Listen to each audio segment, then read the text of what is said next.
The added stressor is how often we're allowed to reuse our masks. Just the fright of reusing a mask that you know you've been in a room with COVID before is terrifying. Our rooms last week, even just last week, were not as full. And I can remember 2 weeks ago when I was just hearing about this and I vlogged about it, I was mildly concerned because we only had maybe 2 or 3 patients with COVID, and now that number has... Right now in Georgia, there are more than 7,500 confirmed cases of COVID-19. Almost 1,400 had to go to the hospital. The state health department reports 294 Georgians have died. Been thinking or trying to think of a way to do this segment like creatively, and the only thing that came to me was to just be real and myself, me in my natural state. So most of you probably know that I have generalized anxiety disorder if you watched my channel. If not, I have generalized anxiety disorder. This has not been an easy time for me. If you follow me, you know that my outlet has been acting.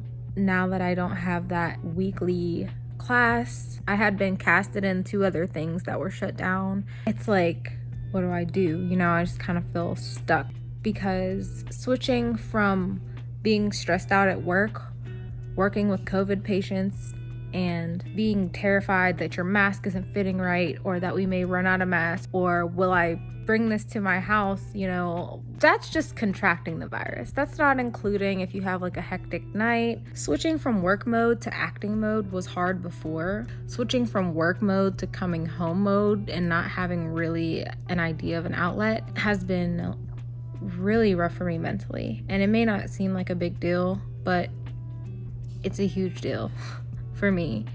And just the adjustment in my life, because I feel like I was on such a roll before, it's been really hard, really fucking hard.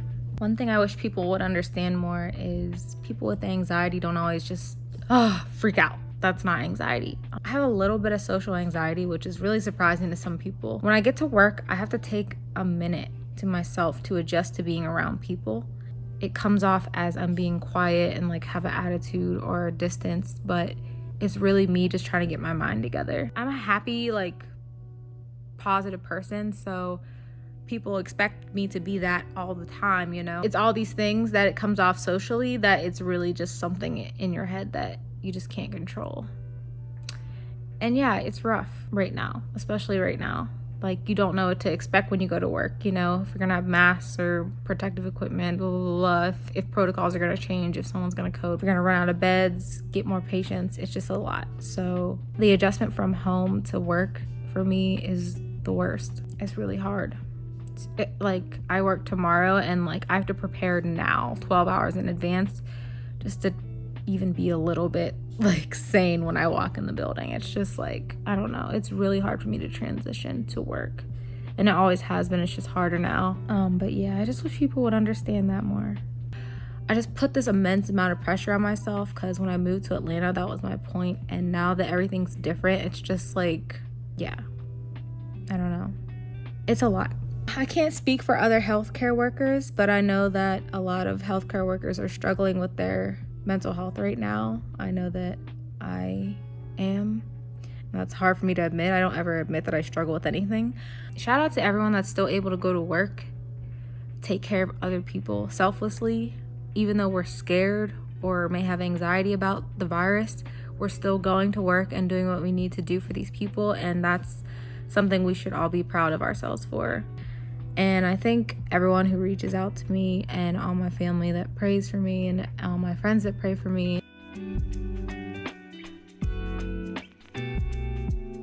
Dealing with people who die was something that people had asked me to talk about. And starting out, even as a student, I saw people pass. I guess once you get into it, it doesn't seem like, wow, someone passed, you know, like, or you had to pull a plug. It doesn't seem like that. I will say though that it seems like that's your job and you're doing your job. It's not like your humanity leaves you. It's just you feel like I'm doing my job at the time, at least for me. It's easier for some than others. Older people who are in pain and stuff, and it's like you need to let them go type thing, that's easier than someone young cut from the prime of their life.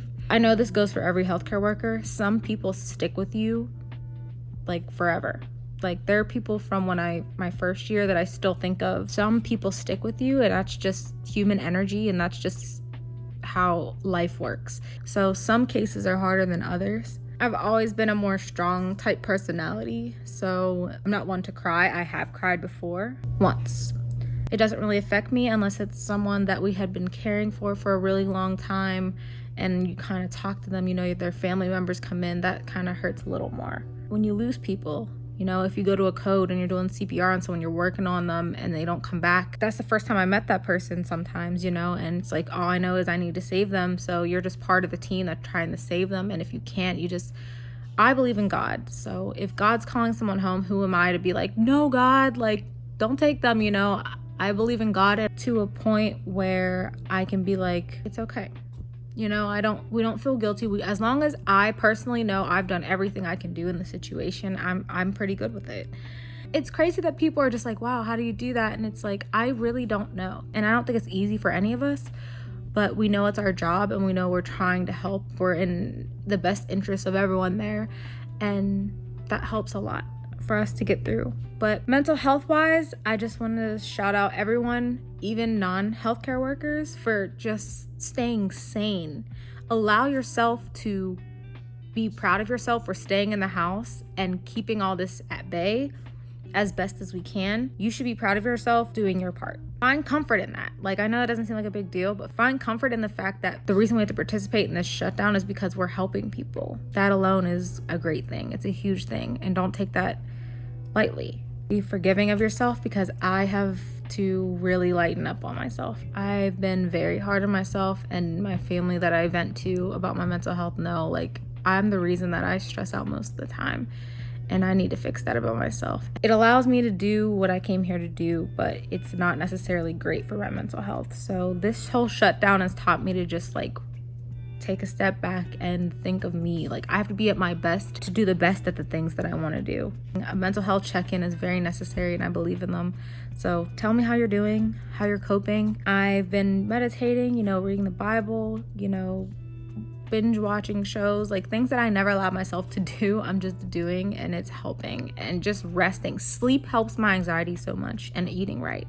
Taking my vitamins, just little things that are very important to mental health. And I hope everyone's taking care of themselves. I hope everything's going well for you. If you have any questions for me, please reach out. I'll talk about it in the next episode. Thanks for spending this time with me in this week's vlog, and I'll talk to you guys later. Be safe and healthy.